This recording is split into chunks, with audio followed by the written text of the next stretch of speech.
x e posição. Operador de posição. Eu não vou falar que isso é posição da partícula não, porque a gente ainda não definiu partícula. Tá? E partícula não é bolinha. Isso aí não vale só classicamente. PJ, operador de momento linear. Ok? Então, as relações de comutação entre posição e momento é igual a I. Aí já tem o I de novo aí para atrapalhar. K, né? Esses índices aqui. E delta KJ.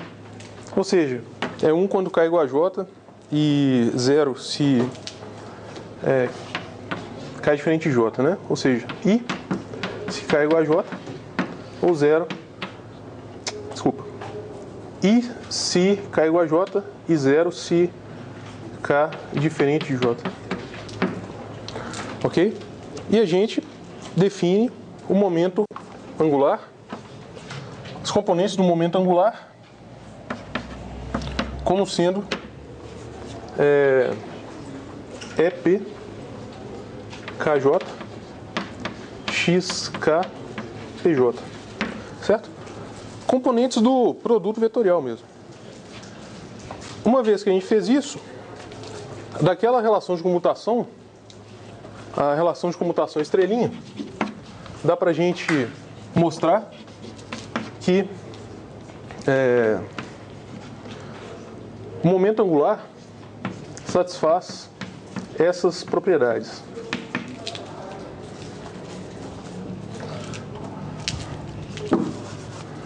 Que R é igual a I epsilon QRA LA. Tá? Ou seja, isso consiste de uma álgebra de Lie. Então, o espaço vetorial, que nesse caso é o espaço de Hilbert, eu não vou entrar em detalhes por enquanto, munido desse colchete. Então, tem um espaço aqui, espaço vetorial, onde há esses operadores, munido do colchete, álgebra de Lie. Tá? Então, os operadores de momento angular, eles formam uma base da álgebra de Lie.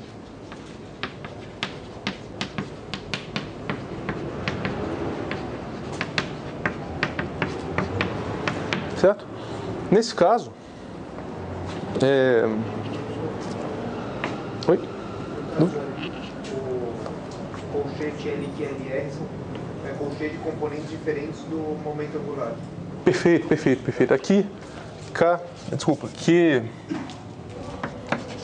Q diferente de R, isso daqui está codificado aqui. Se K foi igual a R, né? Então isso daqui é 0. E Q foi igual a R, né? Então a gente pode definir esses operadores de escada, que é L1 mais ou menos IL2. E a gente pode definir também o L0 como sendo 2L3. Ou a gente pode definir o contrário também. Depende da nossa convenção aí.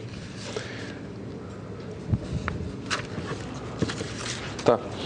E, mediante essa definição, a gente pode provar que esses comutadores, eles satisfazem, os comutadores entre agora esses geradores, eles satisfazem essa regra, mais ou menos, 2L mais ou menos, e L mais L menos é igual a L0. Tá? Então é com base nessas relações de comutação que a gente vai ilustrar esse problema agora. Ontem eu também tinha falado que, por exemplo, dado um certo autovetor do operador L0, tá? Então, dado um certo autovetor, que eu vou chamar de V lambda, justamente porque ele está associado a um alto valor lambda, tá? No corpo, no caso complexo, nesse caso, na pior das hipóteses, real, tá? Porque ele tem que ser real, e associado ao alto valor lambda. Então, eu disse que V lambda é autovetor desse operador com alto valor lambda. Então, eu quero ver agora quais são os autovalores associados a L mais menos V lambda, tá? Ou seja, isso daqui ainda eu quero que seja um autovetor do operador L0, tá? Bom, se eu aplicar o L0 nesse vetor, o que dá? Eu posso utilizar aquelas relações de comutação, porque olha só, eu disse ontem eu disse que se eu tiver um espaço vetorial, um certo colchete, para eu fazer o colchete entre dois elementos na álgebra de Lie, para eu fazer o colchete e falar que isso é xy menos yx, eu ainda preciso de um produto adicional, tá? Ou seja, um produto que faz disso uma álgebra associativa, ou pelo menos quase associativa. Eu vou falar disso depois, tá? Mas aqui está implícito que existe esse produto, tá? O produto entre esses momentos. Porque, por exemplo, eu posso fazer representação de momentos e esses produtos são derivadas, tá? Se esses vetores aí forem de classe C2, ou seja, tiverem componentes diferenciáveis de segunda ordem, então isso daqui é imediato, tá? Bom, mas detalhes patológicos eu não vou abordar aqui não. Então eu quero que isso daqui seja autovetor desse operador e quero ver quais são os autovalores possíveis associados. Então, vou apagar aqui.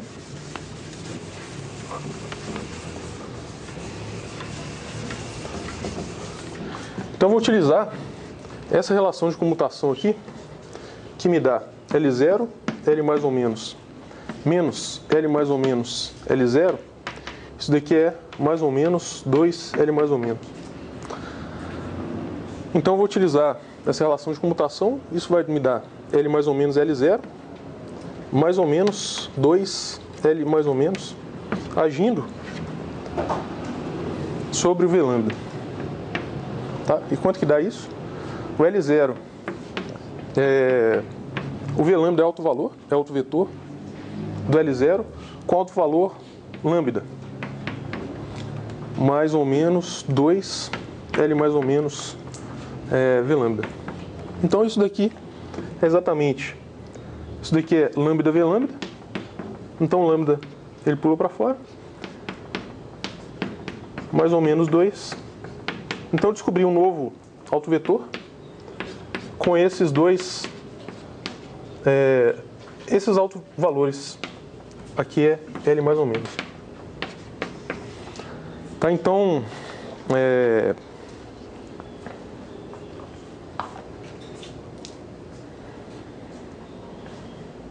joia? Então a gente pode dizer que esse L mais ou menos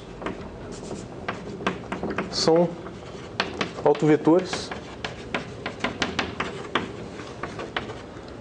do L0 com autovalores lambda mais ou menos 2. Tá bom? O que eu vou fazer aqui depois a gente vai introduzir direitinho. Aquelas são as relações de comutação da álgebra SL2 complexa. Então, aquelas ali são exatamente qualquer operador que satisfaça aquelas relações de comutação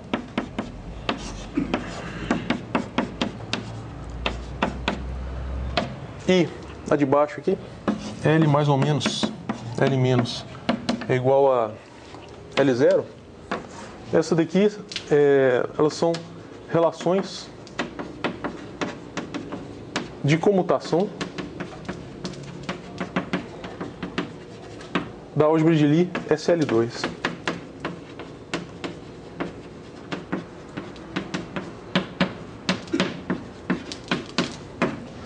Bom, por que essa álgebra é tão importante? Qualquer partícula é elemento que carrega a representação do grupo de Lie associado a essa álgebra. Tá? Então, qualquer partícula é um elemento que carrega a representação irredutível do grupo de Lorentz. Né? O grupo de Lorentz é exatamente... grupo de Lorentz é exatamente o SL2C, tá? Que é o grupo associado a essa álgebra aí.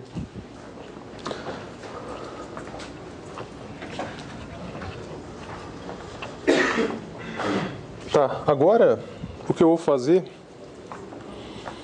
é mostrar que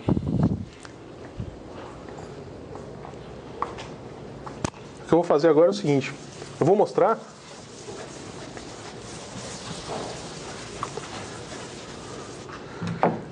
o seguinte, eu vou mostrar que esse lambda, eu vou mostrar que se eu definir o L0 como 2L3, por exemplo, isso daqui vai ser exatamente, o lambda vai ser exatamente o spin, né? O J. Aquele J lá, você pode chamar de J ou J mais 1, que é exatamente a representação spin, né, do grupo SL2. Só que antes, a gente tem que lembrar... Bom, todo mundo fez álgebra linear, beleza? Vocês viram forma de Jordan. Forma de Jordan, que nem toda matriz é diagonalizável, mas ela admite forma de Jordan, na pior das hipóteses. Tá? Pessoal, só uma representação aqui, que não nessa introdução à álgebra de Lie, mas existe uma representação aqui, representação pictórica, que vai ser útil aí para vocês em algum momento da vida. Cada uma dessas bolinhas é um vetor, tá? Nesse espaço de representação e assim por diante. Bom, então a gente sabe que o operador L0 ele age num desses vetores e deixa no próprio espaço, né? Porque o V lambda é autovetor. Então, o operador L0 ele pega um vetor, cada bolinha desse é um vetor, e leva no mesmo subespaço, né? Cada bolinha dessa é uma representação. O L+, ele sempre leva vetores, né? Ele sobe aí o valor desses valores. Opa, volta, né?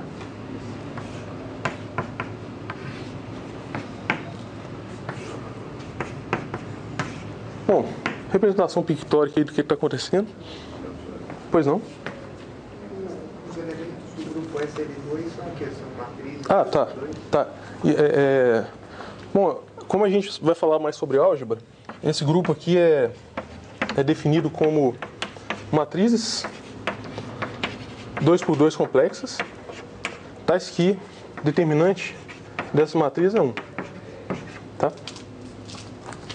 Ok? Só que o grupo de Lorentz é o grupo... Isso daqui tem 4 componentes conexas, o grupo de Lorentz das partículas é só uma componente conexa à identidade. Tá? Então não é todo esse grupo, não. Seria denotado por esse grupo aqui. Enfim. Mas vamos voltar na álgebra. Aqui eu não posso apagar. L0, L mais ou menos, V lambda é igual a isso.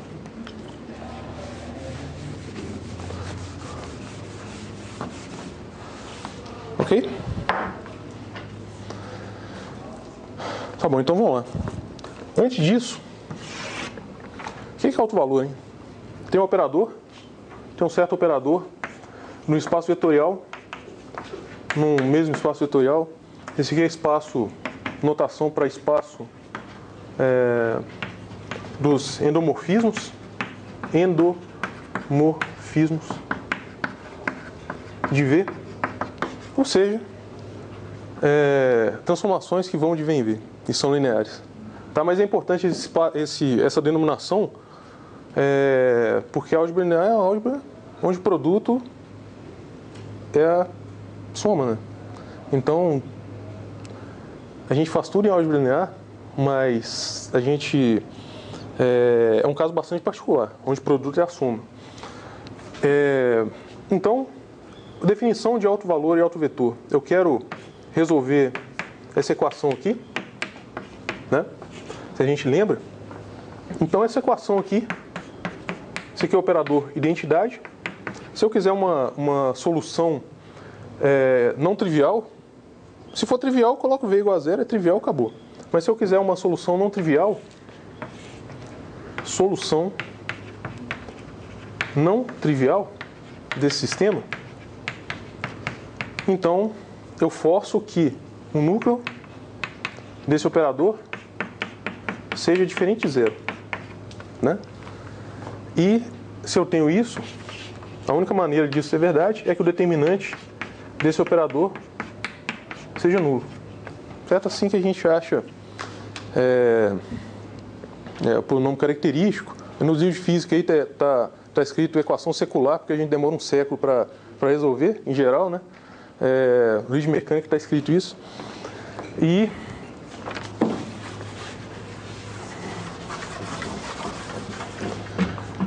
tá. Então, essa daqui é equação para achar autovalores, né? Autovetores também. E o que acontece é o seguinte: a gente sabe que operadores ou aplicações autoadjuntos, a matriz associada é sempre diagonalizável. Matriz associada é sempre diagonalizável.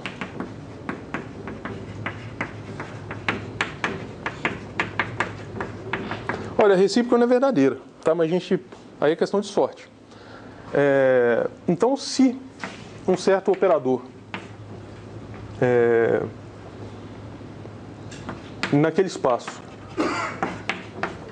a adjunta dele, ou seja, transposta, se o corpo for real, né, se for um espaço vetorial sobre os reais, se o operador for igual a ele mesmo, a transposta do operador, ou então o hermitiano conjugado for igual a ele mesmo, então a matriz é diagonalizável. Então a matriz que representa esse operador, ela é formada de um certo número aqui de autovetores, o resto tudo zero, tá? Aqui 0, 0. Só que nem todos os casos é assim. Mas, pessoal, só uma coisa, eu estou falando isso justamente para estudar como que essa álgebra SL2, que a gente acabou de definir, ele leva a definição de spin, tá? Em momento angular e etc. Então, e o que a gente chama de representação spin. Mas só para lembrar, ou então para introduzir a quem não viu forma de Jordan, o que está acontecendo. Só que, vou fazer um exemplo aqui bastante concreto, que que é o seguinte, exemplo.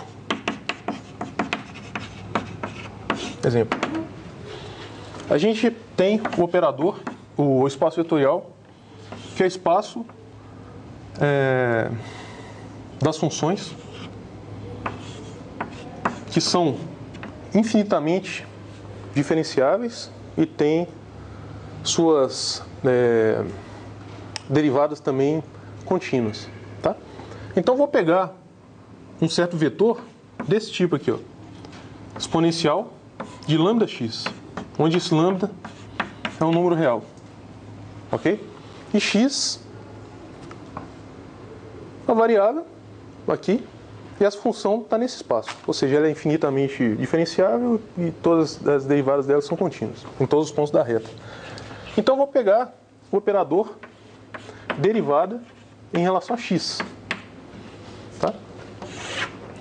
Então, quanto que a derivada, o operador agindo no vetor, é exatamente a derivada em relação a x que age nesse vetor aqui, correto? Derivada em relação a x, isso daqui é lambda exponencial de lambda x. Então, o operador menos lambda que multiplica a identidade, agindo em v, é igual a zero. Tá? Ou seja, esse vetor aqui é autovetor do operador derivada. Autovetor do operador derivada com alto valor lambda, tá bom? Correto? Então, nesse espaço aí das funções, a gente achou uma função que é autovetor do operador derivada, tá? Então agora, vamos supor que eu tenho uma função, exemplo A, exemplo B. Agora eu pego um vetor que seja igual a x exponencial de lambda x.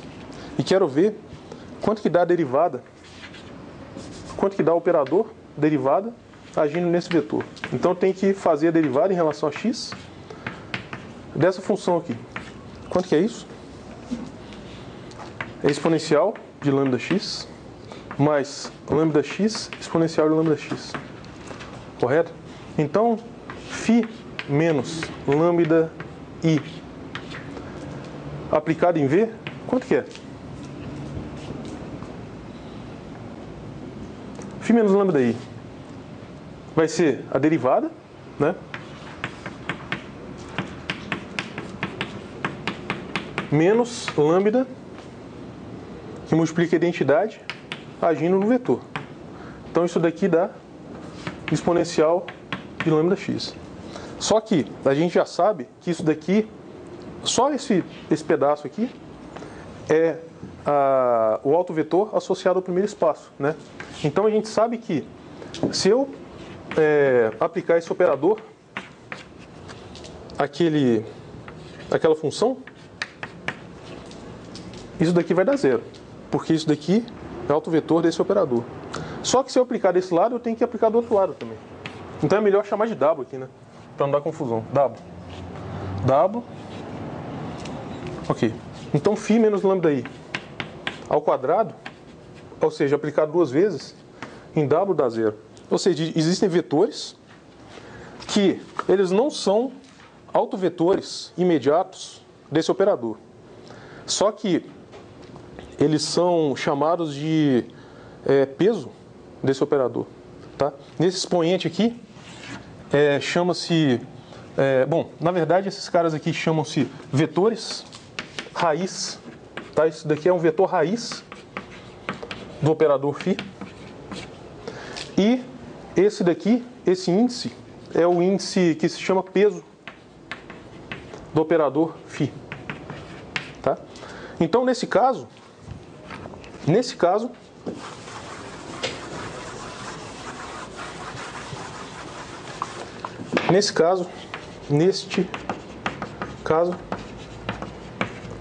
φ menos lambda i ao quadrado é zero nesse sentido, e a gente diz que n igual a 2 é o maior peso associado a W. Vocês lembram lá quando vocês diagonalizavam matriz, lá em álgebra linear, e às vezes uma matriz 3x3 só admitia um ou dois autovetores, e a gente tinha que construir mais um, né? É exatamente isso que a gente faz. Ou seja, se não tem autovetor, só um rascunho aqui, rascunho. Se a gente não tem um autovetor suficiente para formar uma base do espaço inteiro, então o que a gente quer calcular é esse autovetor. A gente sabe esse operador, é uma matriz, a gente sabe que a gente já calculou um autovetor, né? Então esse daqui chama-se também, lá nos livros de álgebra linear, autovetor generalizado, tá? Que nesse caso aí de álgebra de Lie, mesmo álgebra linear,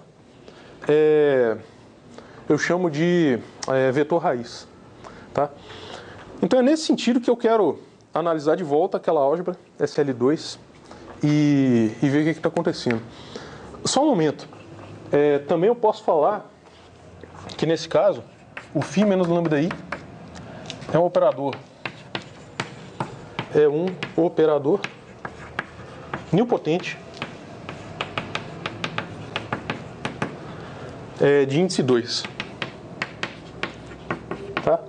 Ou seja, um operador, acabou as letras, psi, é nilpotente de índice K. Vou escrever melhor, né? Índice K.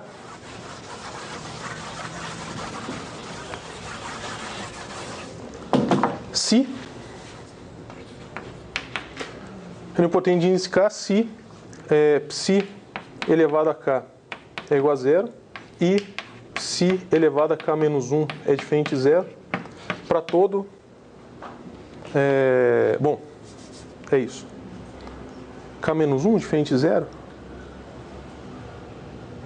K menos i diferente de zero para todo i de 1 até K. Ok? Então, trocando em miúdos, existe um número tal que o operador elevado a esse número, natural, ele é zero. Tá? Pessoal, a gente podia brincar aqui de calcular, por exemplo, a derivada de x² exponencial de lambda x. Mas a única coisa diferente era que a gente ia chegar à conclusão que φ menos lambda i ao cubo é igual a zero. Certo? Depois a gente poderia... Pois não. Pode ser menos 1 mesmo, porque depois de 1, se for 2, por exemplo... Certo, é imediato, né? É imediato. Beleza. Porque se fosse qualquer 1 menor, aí o índice de impotência seria K. É isso. Fica menos 1 diferente de zero. Exato. Ou seja, isso. Nesse caso, K é o menor número natural com essa propriedade. Isso mesmo. Obrigado. Propriedade. Tá? Só uma observação que... Bom... Só uma observação. Se a gente fizesse o mesmo exemplo para um certo vetor... Acabou. Vn é igual a x elevado a n exponencial de lambda x, a gente chegaria à conclusão que φ menos lambda i elevado a n mais 1 é igual a zero. Só isso. Tá? Então, vamos voltar lá na álgebra para ver o que está acontecendo. Só uma questão seguinte aqui. Nem toda matriz é diagonalizável, mas a gente sempre consegue achar pelo menos um outro valor. Sempre. Tá? Por exemplo,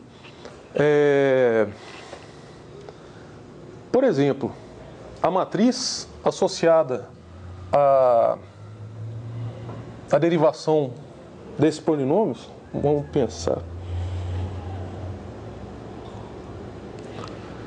Se a gente fizer outro exemplo, pessoal, esse exemplo é importante porque tudo que a gente fizer agora para a álgebra SL2, a gente tem que utilizar de alguma maneira essas formas.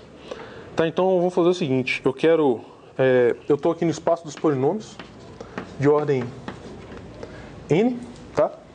Esse aqui é o espaço dos polinômios de ordem n, ou de grau n, tá? No caso dos polinômios é a mesma coisa. Então qualquer polinômio, eu vou pegar uma base desse espaço, coeficientes reais ou complexos. Se não for real ou complexo, não. Se for Z2, por exemplo, não. Tá? Então a base do espaço de polinômios é essa daqui, x elevado a n. Existe um isomorfismo, né? Isso daqui é um espaço vetorial de dimensão n mais 1. Então existe um certo isomorfismo entre esse espaço e o Rn mais 1, porque todo espaço vetorial de mesma dimensão é isomorfo, enquanto espaço vetorial. Então, eu levo 1 nessa minha primeira base canônica. Tá? Como o vetor é sempre coluna, eu vou colocar aqui transposto para economizar linha aqui na luz. Eu vou pegar esse segundo vetor e levar nessa segunda base canônica. E assim por diante, até que o x elevado a n seja elevado nesse vetor aqui. Tá? Então eu quero saber aqui o seguinte, como que age minha derivada? Como que age minha derivada? Ela age no x elevado a n, e isso daqui dá n x elevado a n menos 1. Certo? Então vamos construir a matriz associada a esse operador. Matriz associada a esse operador, quanto que é?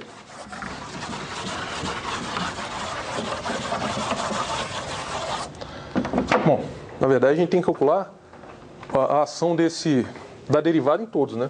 Depois ela age no x elevado a n menos 1, isso daqui é n menos 1, x elevado a n menos 2, certo?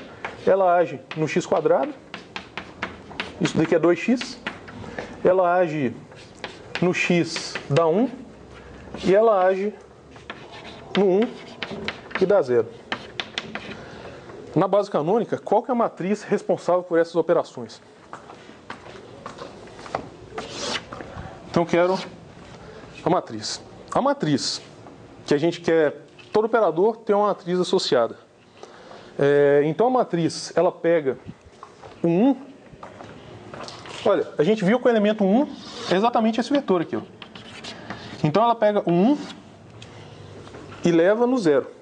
Certo? Então qual que é a matriz que esse cara aqui é 1 nos polinômios. Então qual que é a matriz que pega esse vetor e leva nesse vetor aqui? Qual que é a matriz? Bom, olha, essa primeira linha aqui, ela pode ser o que, por exemplo?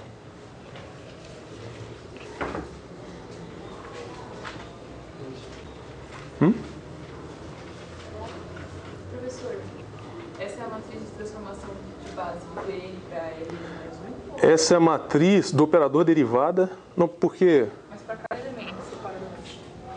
Não para todos. Isso daqui vai levar... Cada entrada dessa, esse cara corresponde a 1, esse outro cara corresponde ao coeficiente x, aquele outro cara. Tá? Isso. De tal maneira que o que eu estou fazendo aqui é o seguinte. Já que a dimensão do Rn mais 1 é igual à dimensão do espaço dos polinômios com coeficiente x, então existe isomorfismo entre esses dois espaços. Eu estou escrevendo aqui um vetor com essas componentes, com esses coeficientes. Isso daqui é A0 mais A1x mais A2x quadrado até a n x elevado a n. É isso que eu estou fazendo. Tá? Exatamente esse isomorfismo. Pessoal, por favor, me ajudem. Eu tenho que ter uma matriz que vai pegar um 1. É 1? 1 é o último, né? Não, 1 é o primeiro. Vai pegar um 1 e levar no 0. Então essa matriz, ela tem que ter... A primeira coluna é 0. A primeira coluna é 0. Depois, pessoal, me desculpem, eu odiava quando o professor economizava aqui só para não ter que escrever de novo e fazia, né, como eu vou fazer aqui, 0, 1, 0, e eu xingava até a 10ª geração do professor, mas eu vou ter que fazer isso, porque agora eu sou professor, certo? Então... Não, você tem uma alternativa. Você pode abrir uma matriz ali, né?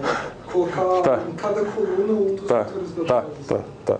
Mas, não, tô achando isso.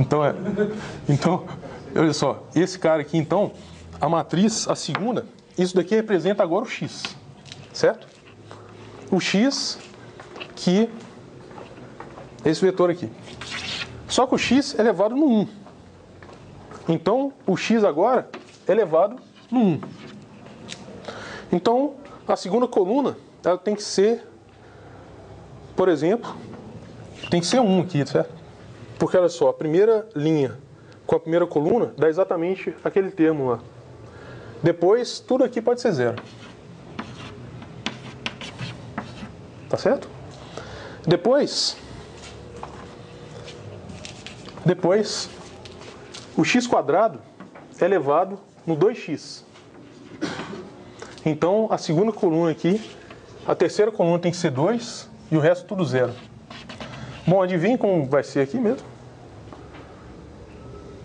Depois aqui, ó, vai ter que levar o x3 nesse vetor aqui, certo? Então, a terceira coluna tem que ter um 3 aqui e assim por diante. Então, na diagonal de cima, é exatamente essa sequência de números naturais. E na diagonal principal é tudo 0. Tá? Eu estou afirmando que no espaço dos polinômios, o único alto valor que você tem é 0. Tá? O único alto valor que você tem. Essa matriz n por n, n mais 1 por n mais 1, só tem um alto valor, 0. Opa, 4. Aqui 5. E aqui n. Tá? Aqui tudo 0. E aqui é tudo 0 também. Tá? Então essa é a matriz associada ao meu operador. Tá?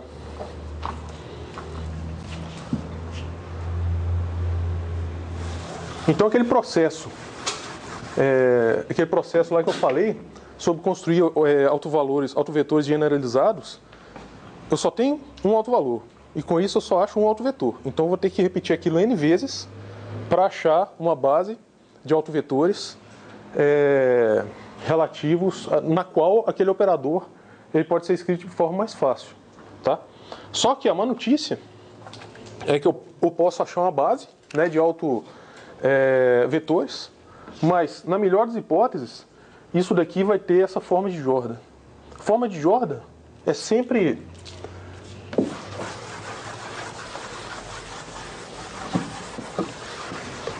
Um bloco de Jordan é sempre um bloco onde tem um certo alto valor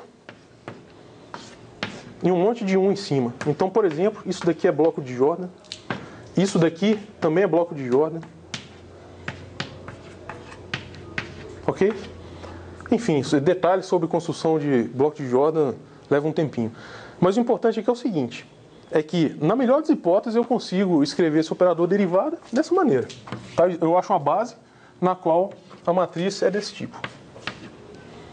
Ok? Aqui é tudo 0 e aqui é tudo 0. Então, eu tinha uma observação que é a seguinte. Tá. Por exemplo, tem uma matriz lá, sei lá, 1000 por 1000. A matriz 1000 por 1000, você quer achar a inversa dela.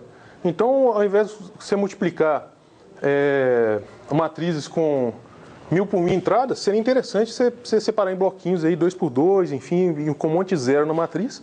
Então, a matriz 1000 por 1000 teria no máximo aí 2000 entradas. Tá? Então, para inverter isso, calcular determinante é bem mais fácil. Isso aí só do ponto de vista computacional. Tá? Tá, então eu quero voltar lá em SL2, porque agora vocês devem estar perguntando, mas e daí, né? Daí é o seguinte,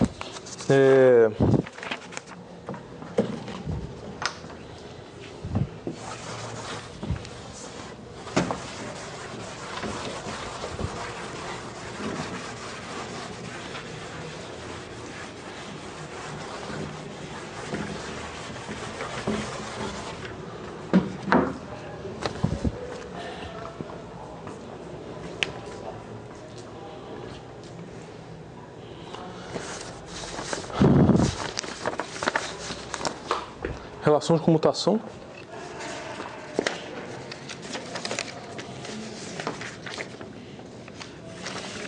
A relação de comutação que a gente sabe, voltando lá, L0, V lambda é igual a lambda, V lambda. Esse daqui é o meu alto valor, alto vetor. E a gente sabe que lambda 0, esse alto vetor, ele tem alto valor, esses altos valores, ok? Então o que eu quero fazer aqui agora é o seguinte, eu quero expressar, né, isso daqui é isso é um alto vetor. Então eu vou fazer agir aqui n vezes, tá? Esse operador, e o que eu vou encontrar aqui é o seguinte, L menos n vezes agindo no V lambda, agora maiúsculo, para n natural, tá? E eu vou chamar esse vetor de V lambda menos 2n. Simplesmente porque cada vez que a gente age o operador L0 nesse vetor, dá um alto valor associado, eu subtraio menos 2 do alto valor inicial. Então por isso que eu vou denominar isso. O lambda maiúsculo, justamente porque eu vou chamar n, lambda, é o peso máximo da representação. Representação. Ok? De maneira que a minha hipótese é que L- agindo, esse operador L- agindo em V lambda menos 2n seja zero. Exatamente naquele sentido, tá? A gente lembra que tinha um operador aqui agindo num vetor. Por exemplo, se eu agisse esse operador nesse vetor, ele dava zero, tá? Então é exatamente nesse sentido. Eu tenho um operador que agindo no vetor dá zero. E esse daqui vai ser o último vetor que isso satisfaz, tá? Então que essa propriedade satisfaz. Então tudo que eu estou fazendo aqui é pegar as propriedades algébricas que a gente já sabe sobre operadores nilpotentes. O que eu vou fazer aqui é o seguinte, eu vou agir esse operador L+, nesse vetor, que é lambda menos 2n, tá? Só que a gente sabe que esse operador aqui, ele está relacionado aos vetores anteriores a partir disso, né? Só uma pequena observação aqui, que é o seguinte. Pequena observação. Os geradores, esse espaço aqui, ó, V lambda menos 2n, o espaço gerado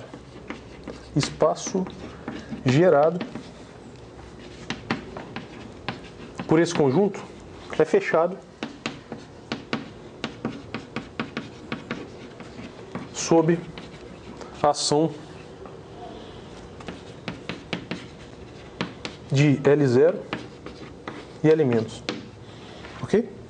Ou seja, aqui tem um monte de vetores cuja ação de L- continua nesses vetores, o que troca é só o subíndice do vetor, e o L0 conserva essa base, tá? Já que o L0, qualquer vetor desse tipo, é autovetor. Então, ele fica imutável na mesma direção, no máximo dilatado ou contraído por esse autovetor, respectivamente, se for maior que 0 ou menor que 0. Tá?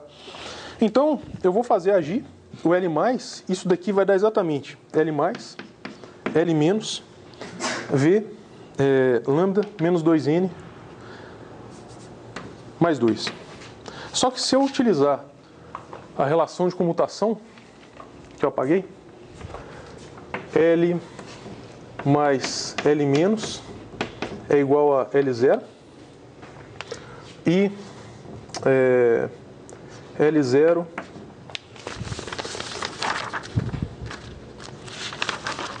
L mais ou menos é igual a mais ou menos 2L mais ou menos. É isso.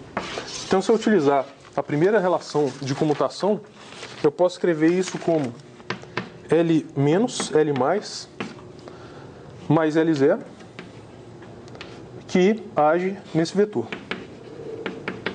Tá? É exatamente isso. E eu vou escrever isso. Isso daqui eu sei que é autovetor desse operador L0. Então, isso daqui vai ser exatamente lambda, o autovalor, que é lambda, menos 2N mais 2. Tá? Por um lado. E por outro lado, isso daqui eu posso escrever como... Eu faço agir lá e posso escrever com um certo R, N. Tá? Enfim, uma constante de proporcionalidade aqui. Constante de proporcionalidade. Simplesmente porque o L menos, ele está associado, ele é autovetor do L0 e o autovalor ele fica subtraído de menos 2, e o L mais é a mesma coisa, só que o autovalor é somado 2. Então isso daqui é algum autovalor relacionado à ação desses dois operadores, mas, enfim, a gente não sabe o que é agora. Tá? Bom, a gente não sabe o que é agora, só que tem um detalhe aqui. E o detalhe é o seguinte, o detalhe está na lista 1 que vocês vão fazer na sexta-feira. E o detalhe, tem dois detalhes. O primeiro detalhe é que é o exercício menos 1 da lista 1, é que esse Rn é igual a N lambda menos N mais 1. Tá? A dica é o seguinte, assuma que o R0 é igual a 0. Na verdade, tem jeito de provar isso. Tem jeito de provar, por absurdo. Tá? Tá bom. Então a gente tem isso, o L mais é dado por isso daqui.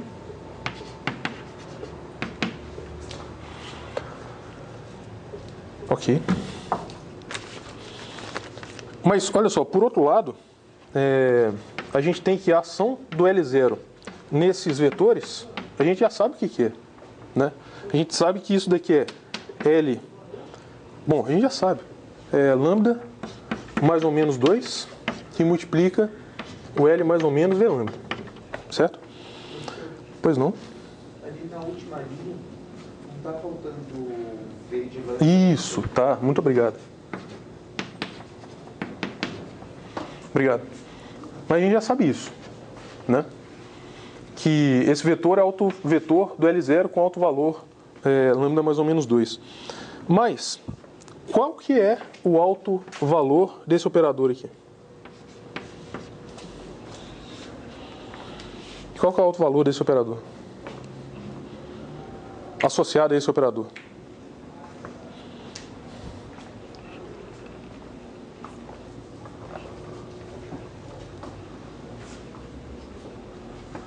Pessoal, isso daqui é um autovetor. Autovetor desse cara aqui. Certo? Então, isso daqui é lambda mais 2 V lambda. Só que, aqui, eu assumi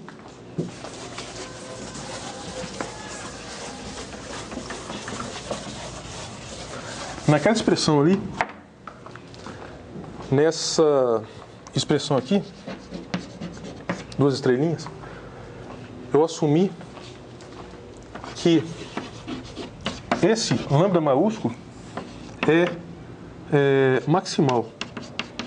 Ou seja, não existe nenhum alto valor acima dele que satisfaz aquela propriedade. Tá? Então, naquela última igualdade lá da lousa, eu provei que o alto valor, né, provamos que o alto valor associado a L0, L mais V lambda, é igual a lambda mais 2, que multiplica V lambda. Só que eu já tinha assumido que esse cara é maximal. Então isso aqui não pode acontecer, porque senão esse cara aqui não seria maximal, né? Então isso daqui não pode acontecer. Tá? Então qual que é a solução para essa nossa questão? O que acontece é que daquela observação dá para provar então que o R0 é igual a 0. Tá? Exercício -1 da lista 1.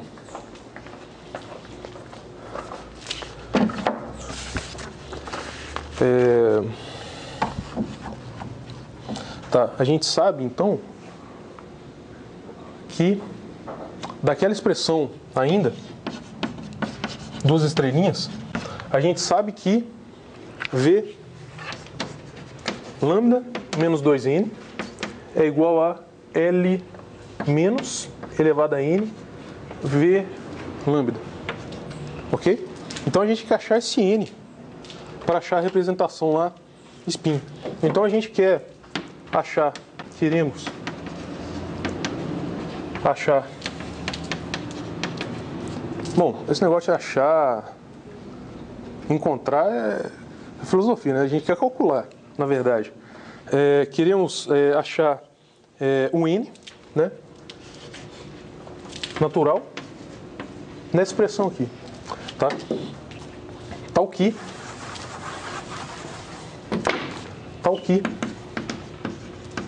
L menos agindo em V lambda menos 2n seja igual a 0. Ou seja, esse n está associado ao valor onde esse cara aqui é nilpotente e no valor que isso daqui seja 0. Tá? Ou seja, o que eu vou provar lá é que existe um número finito desses vetores aqui. Tá? E nisso a gente prova que a representação tem dimensão finita. Bom, se isso é verdade, então eu sei que 0, se eu aplicar o L+, vai dar a mesma coisa, né? L menos V agindo em V lambda menos 2n. Só que eu ainda tenho a nossa relação de comutação. Isso daqui é L menos, L mais L0 agindo no V lambda menos 2n. Certo? Isso daqui é o nosso exercício lá da lista 1, que é lambda menos n mais 1. O L0 aqui é lambda menos 2n. Beleza? Equação de Bhaskara. Equação de Bhaskara. Eu acho que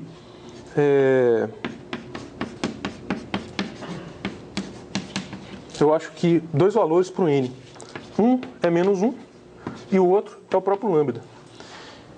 E esse cara aqui eu chamo do meu spin. Tá? Isso daqui a gente chama usualmente aquela componente lá J3, que é lambda sobre 2. Tá? Nesse caso, esse lambda aí é inteiro e a dimensão da representação é n mais 1. Tá? A gente chama isso daí de representação spin. Então, nesse caso, eu posso, o que a gente está acostumado a ver lá nos livros, por exemplo, no Afkin, é que eu posso definir a minha álgebra como eu posso chamar o L0 de... Eu posso chamar L0 de 2L3. E a minha álgebra, na verdade, então é L mais L menos é igual a 2L3 e L0. Opa, 2L3 e L mais ou menos é igual a mais ou menos 2L mais ou menos, tá? Então, essa daí é a chamada representação spin. E nesse caso, incluindo zero aqui, a dimensão da representação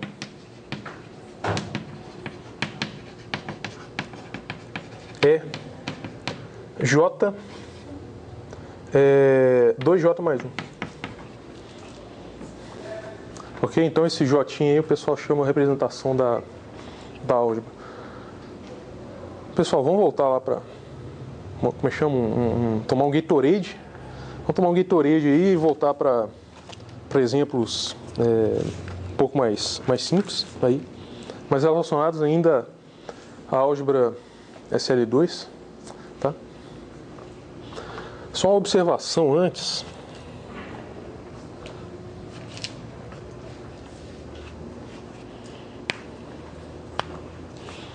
A observação é o seguinte: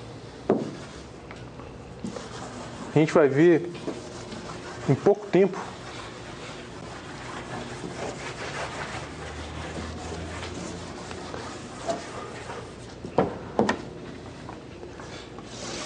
essa álgebra aqui, SL2, ela é o conjunto das matrizes 2×2 complexas, tais que o traço dessas matrizes seja nulo, tá? Então a base, qual que é a base para essas matrizes, hein? Base para matriz complexa. Por exemplo, a matriz de Pauli é base, né? Mas, por exemplo, a gente pode fixar uma base do tipo base.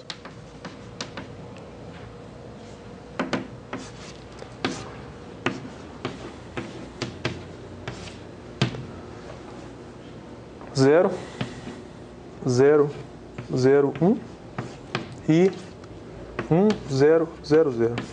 Por exemplo, isso daqui é base.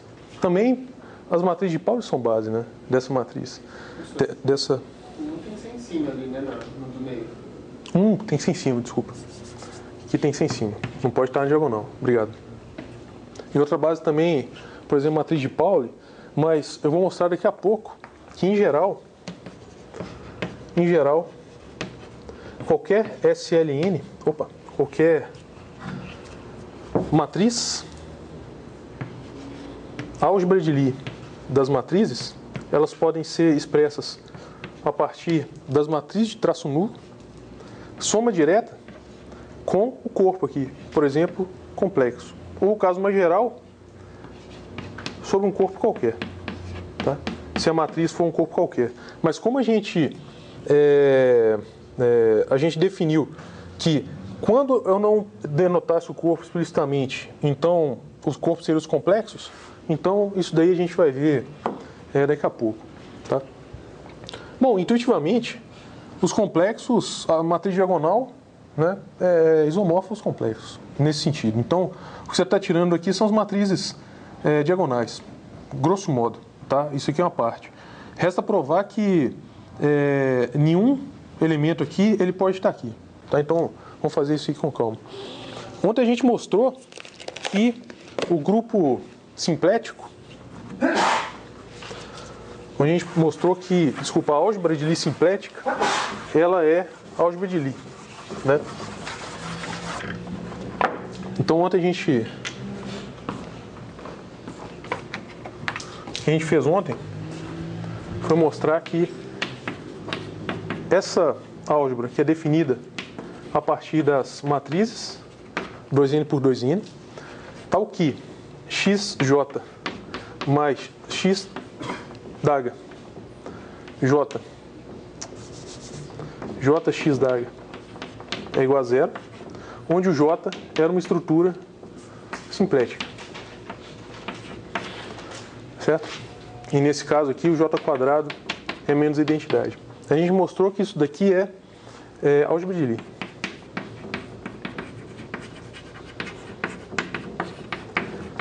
A gente pode definir também, isso daqui é álgebra de Lie simplética.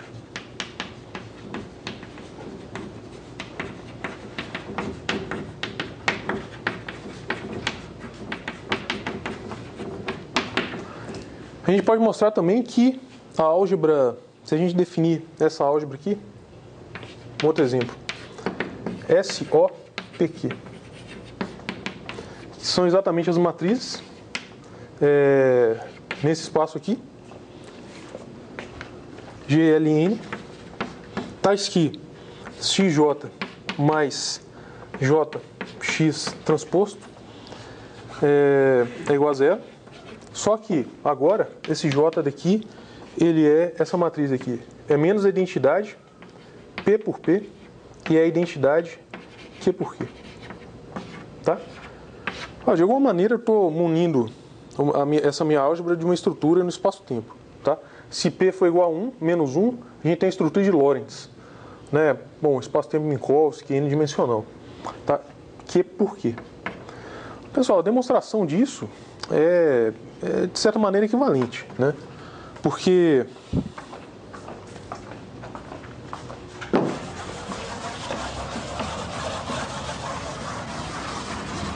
a gente sabe que a única diferença ali vai ser o sinal.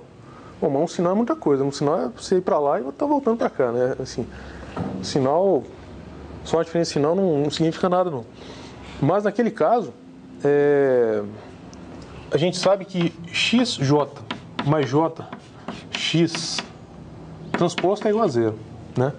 Então, por exemplo, esse X transposto, J, isso daqui é menos XJ. Eu posso multiplicar aqui por J. Então, eu posso obter que, por exemplo, o X transposto é igual a menos JXJ. É isso, né? Porque o J² nesse caso é igual a 1. É identidade. Tá? Tá certo isso? Então, eu quero... Se cada matriz satisfaz isso, se cada elemento da álgebra satisfaz isso, então eu quero mostrar que o colchete satisfaz isso. Né? Bom, análogo do que eu fiz ontem, né? Colchete. Então, colchete, em geral, os elementos da álgebra satisfazem isso. Não é A, né? É X. Aqui é X. Aqui é X. Então, isso daqui transposto é igual a XY transposto menos YX transposto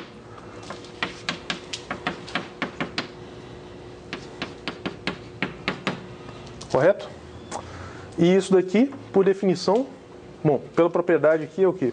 É J, X, YJ, J, X, J, menos JXJ, J, YJ. E o quadrado aqui é 1, então a gente tem exatamente que isso daqui é quanto? É menos J, X, Y, J. É isso mesmo, né? Menos J, X, Y, J. Ou seja, dados os elementos da álgebra, a gente provou que o colchete também está na álgebra, ou seja, aquilo é de fato uma álgebra de Lie. Na verdade, é até uma subálgebra do grupo GLN. Tá? Então, portanto, dados XY nessa álgebra aqui, então a gente tem que o colchete também está na álgebra, ou seja, e, portanto, isso daqui é álgebra de Lie.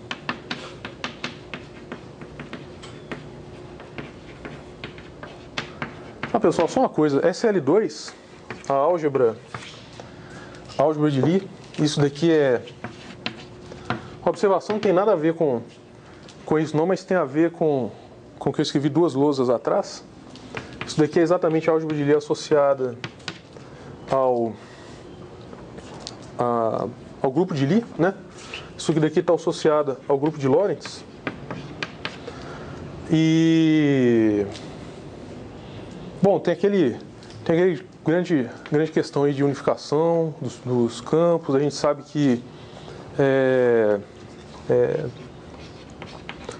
cromodinâmica, teoria eletrofraca, eletromagnetismo, de certa maneira eles unificam as forças menos gravidade, é o que o Heider fala, né? Enfim, tem inúmeros modelos, pelo menos 30 anos acima disso, né? Em alguns modelos de unificação, eles imergem essa álgebra, esse grupo, em outro grupo das matrizes unitárias 5x5, determinante 1, e esse grupo ele pode ser imerso também, por exemplo, em outro grupo, SO10.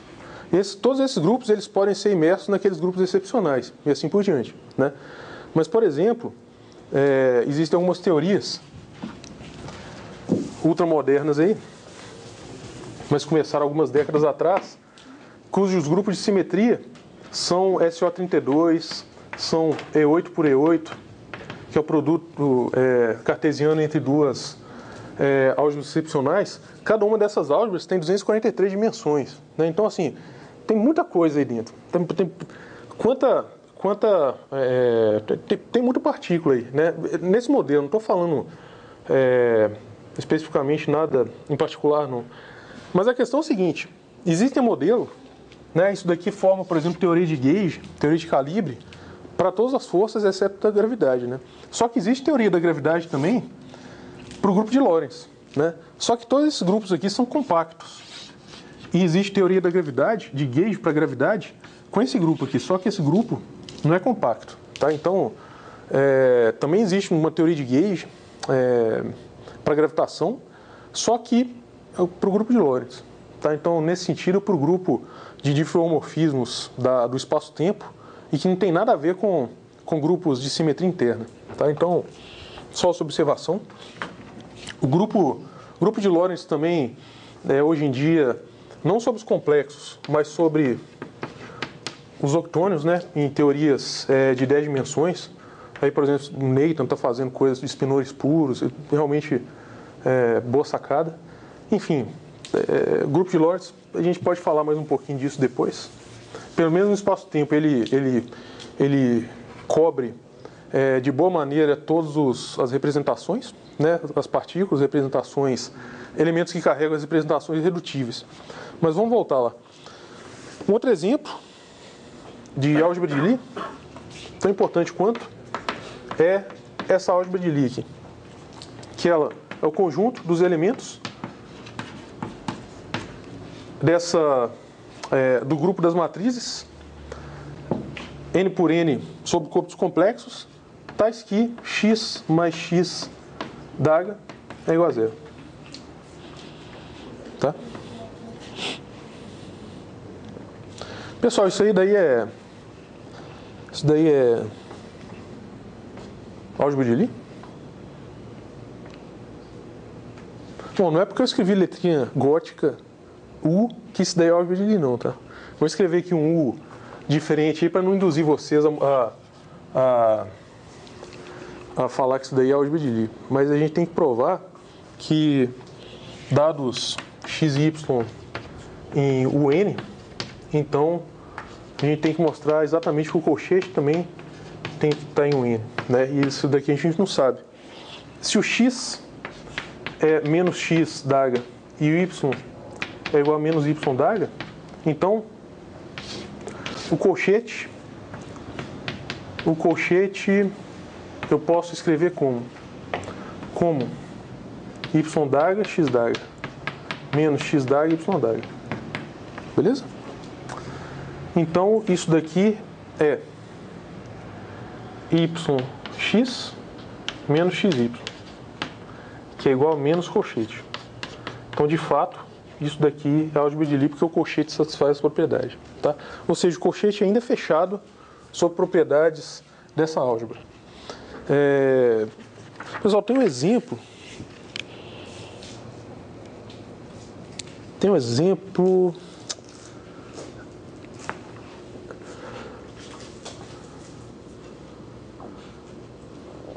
Vamos pensar aqui, é o exemplo das matrizes simétricas.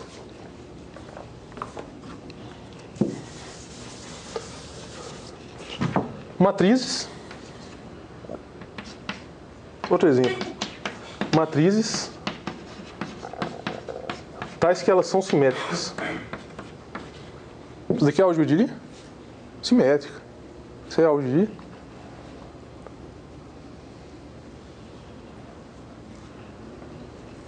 Ela é exatamente a hermitiana. Ou seja, o colchete é igual a xy menos yx.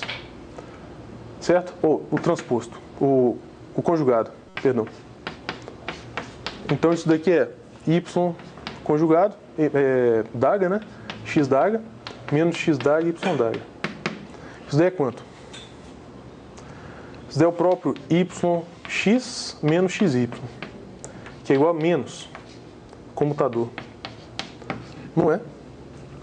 Eu até tomei susto. Matriz simétrica não é álgebra de Lie? Não, não é. Tá? As matrizes, o conjunto, a álgebra das matrizes unitárias, sim. Nota o seguinte, pessoal, o grupo das matrizes unitárias são matrizes n por n, complexas, tais que x transposto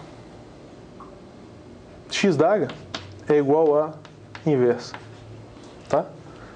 Então, nesse caso, se eu multiplicar o x por x daga, x por x daga é igual a 1. Ou seja, no grupo aparece o produto, né? E aqui aparece a soma. Por que disso? Certo? Em toda propriedade, não é a mesma, mas toda propriedade de grupo de Lie, ela, de certa maneira, é herdada de propriedades da álgebra de Lie, só que a soma, ela também, esse produto aqui, ele é herdado a partir de alguma relação aqui de soma. Tá? Vamos ver um exemplo aqui. Eu vou definir uma função, um outro exemplo é o seguinte. Eu vou definir uma função dos reais. Nesses reais, eu vou colocar soma. Vou colocar o produto. E nesses reais aqui, eu vou colocar soma. Tá? Então, eu vou definir, por exemplo... Não é melhor colocar soma aqui, vai? Tanto faz. Eu vou definir aqui, por exemplo, dois números. Um número aqui, x.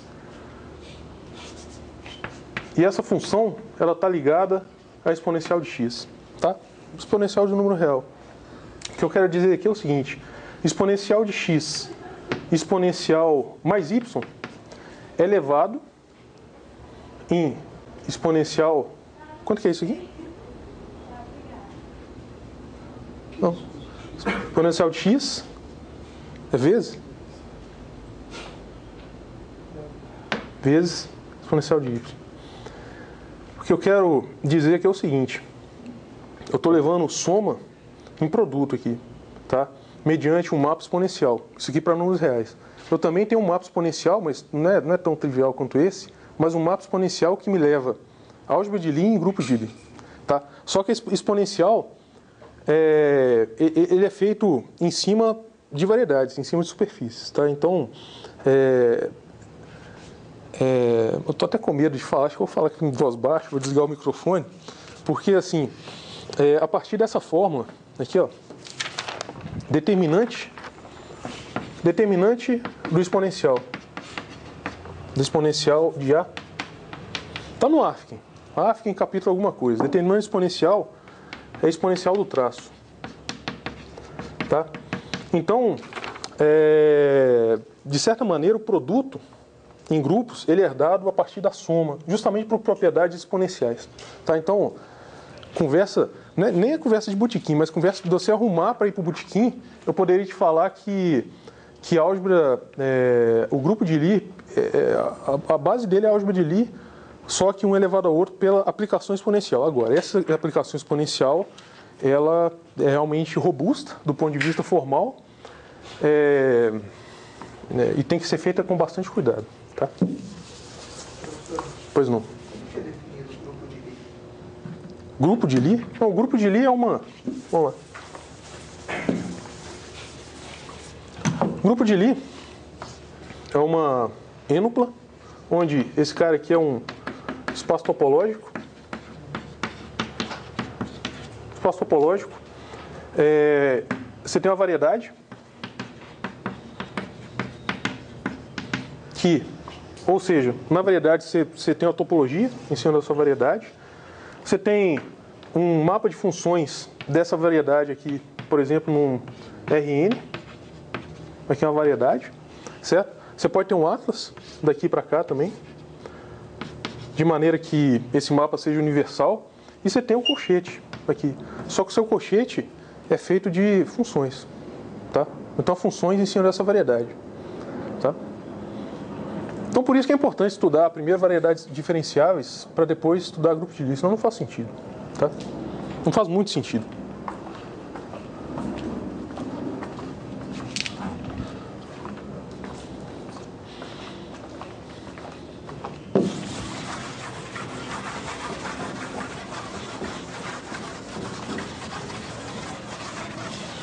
Ou seja, antes de tudo, um grupo de Lie é uma variedade. Tá, por exemplo, o SU2. O SU2, o grupo de simetria da força fraca, aqui da força eletrofraca, isso daqui é exatamente S1, a esfera. Isso daqui é exatamente S3, a esfera. Tá? Isso daqui é o conjunto formado exponencial de θ, né? Exatamente a esfera unitária, tal que θ vai de 0 a 2π. O S3 é o conjunto dos pontos em R4, tais que x² mais y² mais z² mais t² é igual a 1. Tá? E assim por diante. Ou seja, antes de tudo, esses grupos são variedades. Podem não ser variedades que a gente conhece, mas são variedades.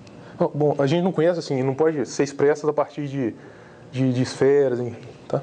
Mas sempre são variedades. Tá.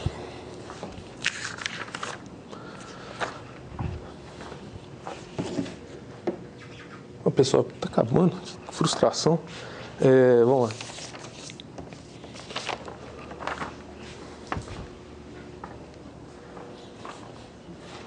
Olha, você vai falar de álgebra de Heisenberg? Pessoal, não? Beleza.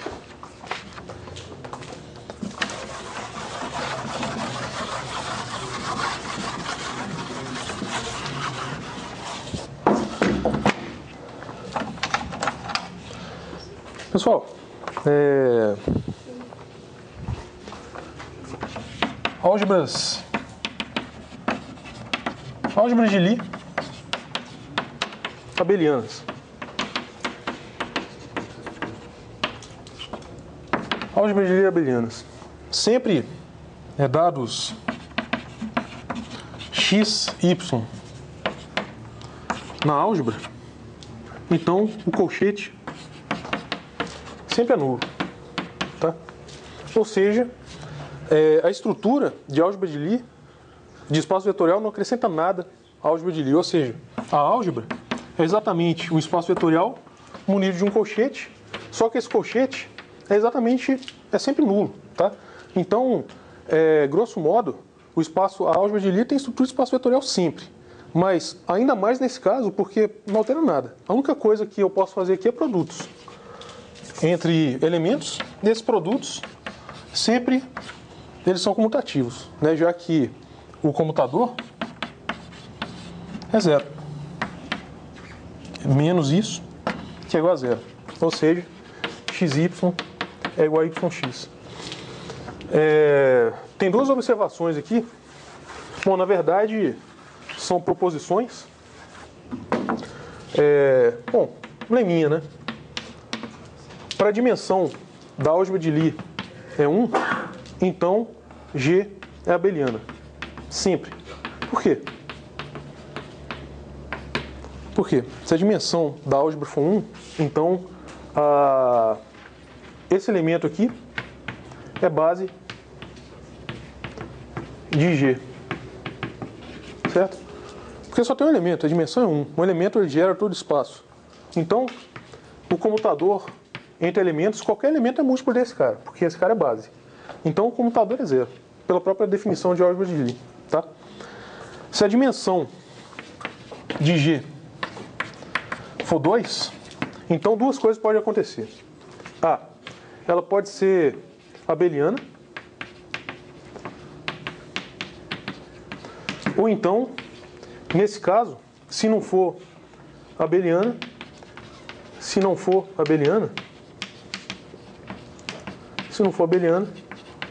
existe uma base, que eu vou chamar de xy, em G, tal que o comutador entre elementos dessa base é dado por isso daqui. Tá? É uma propriedade interessante, ela pode ser bem explorada. Tá, então, só existem... É muito bom a gente classificar as álgebras de Lie. Dimensão 1 é claro. A dimensão 2 ou ela é abeliana, ou isso sempre ocorre. Tá? Existe uma base, tal que isso sempre é verdade. Tá? Dá para mostrar isso. Tem mais um exemplo, que é justamente a álgebra de Heisenberg. Mas eu queria falar um pouquinho de física antes da álgebra.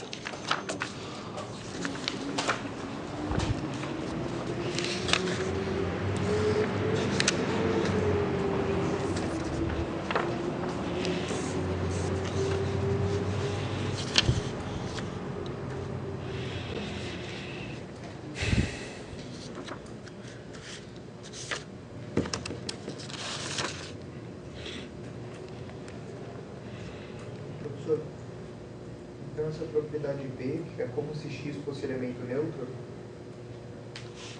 Essa propriedade G, essa propriedade B, isso, ela diz o seguinte, eu vou definir isso, aula que vem, posso definir um ideal, que é um certo conjunto dentro da álgebra, tal que toda vez que eu tenho elementos da álgebra, isso daqui cai dentro. Tá? Em geral, um ideal de uma álgebra qualquer, isso é verdade se H é ideal à esquerda, isso daqui é verdade se H é ideal à direita, e isso daqui é sempre verdade se H é ideal, bilateral. Isso aqui está dizendo que Y gera o ideal da álgebra. Então, bom, para lembrar, o ideal é sempre um buraco negro algébrico. Porque quando eu falo ideal, tal, não sei o que, ninguém lembra, mas quando eu falo buraco negro, vocês lembram. Né? Então, isso daqui é um buraco negro algébrico. Toda vez que eu faço produto entre elementos do ideal e um elemento geral da álgebra, cai dentro do ideal. Tá? Então, eu estou falando justamente isso, que Y gera um ideal. Né? O elemento neutro, não, mas o ideal, sim. Tá?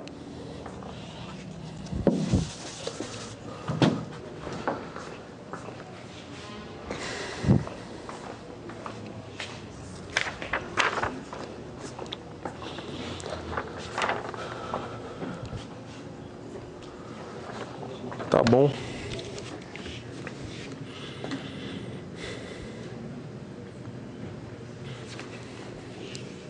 Pessoal, 3h30. Bom, vamos continuar amanhã. Amanhã eu vou falar de homomorfismos, derivações. Tá? E representações.